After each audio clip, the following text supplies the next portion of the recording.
Please take your seats quickly, ladies and gentlemen. Thank you. Hi guys, and welcome to oneminutetennis.com.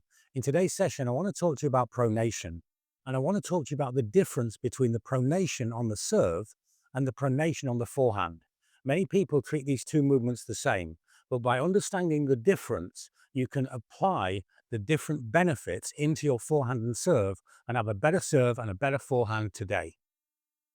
Now, pronation is where we turn the limb downwards and outwards, and this is essential for creating the maximum racket speed.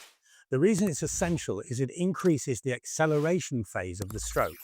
You see, all strokes are made up of a loading phase, an acceleration phase, and a deceleration phase. But the acceleration phase of the stroke wants to be as fast and as long as possible. If we look at a forehand here with pronation and without pronation, and now let's measure the acceleration phase. It's the same in the serve, but slightly larger. So let's measure the tip of the racket.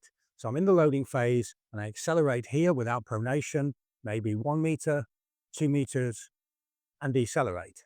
With pronation, the loading phase, acceleration, acceleration, acceleration, and deceleration. So you get about 50% more acceleration phase or longer acceleration phase when you pronate. But the timing of the pronation and where we pronate from is totally different in the serve and the forehand. When we pronate on the serve, then the pronation wants to come from the shoulder. Now the shoulder has a rotator cuff and it's a ball and socket joint, and so it can turn in many directions. So it's very easy for me to rotate inwards, internal shoulder rotation, and pronate and make a faster and more vicious stroke. The elbow is a hinge joint, but unlike other hinge joints like the knee, we can still form pronation from the elbow because the medial and lateral epicondylites, the source of tennis and golfer's elbow, actually leave a space between the bones, and that allows me to still rotate the forearm without rotating the upper arm. As an example, I can't rotate my calf without rotating my thigh, but I can rotate my upper arm, my forearm, without rotating my upper arm. So I can pronate also from the elbow, even though it's not got a rotator cuff and is not a ball and socket joint. So when I play the forehand, I want to pronate predominantly from the elbow. So working from the body out, let's look at the areas that are influenced by pronation, and let's label them as 1, the shoulder, 2, the elbow, 3, the hand, and 4, the racket. So when I serve, I want to pronate from the shoulder. So it's 1, influencing 2, influencing 3, and influencing 4. And that means that pronation will be a follow through. I will turn into the ball and then continue turning away from the ball. So part of the pronation is prior to contact, but predominantly it's a follow through, allowing for a faster racket head and more racket speed.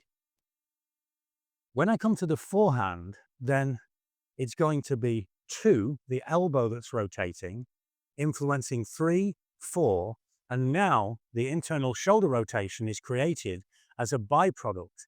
So now it's elbow, turn, and hit. Once again, elbow, turn, and hit. Once we understand that the elbow is leading the pronation on the forehand, then you'll get much more controlling spin and topspin and effect on the ball using your pronation. To see the difference between the two, hold the racket in a choked up grip here. And now from the service, I pronate from the shoulder, putting the racket away. And on the forehand, I pronate from the elbow, bringing the racket across.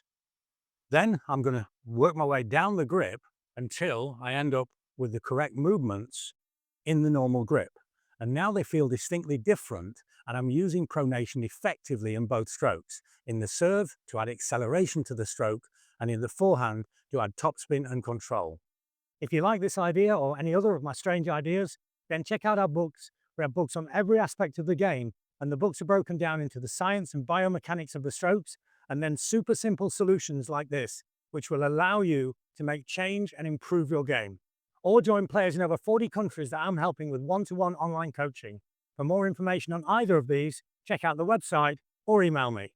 By understanding and applying the two different pronated movements, the movements are the same, but the timing, the emphasis, and the generation of the pronation is totally different in the two strokes. If you pronate from the shoulder in the forehand, then you'll add speed, but you'll get a flat ball. You won't create the effect that you want. If you pronate from the elbow in the serve, then it will be largely ineffective, just an extra complication and something else that can go wrong.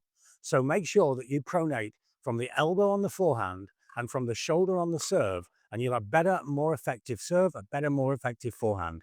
Thanks for watching, and see you next time for more unique tennis lessons that really work.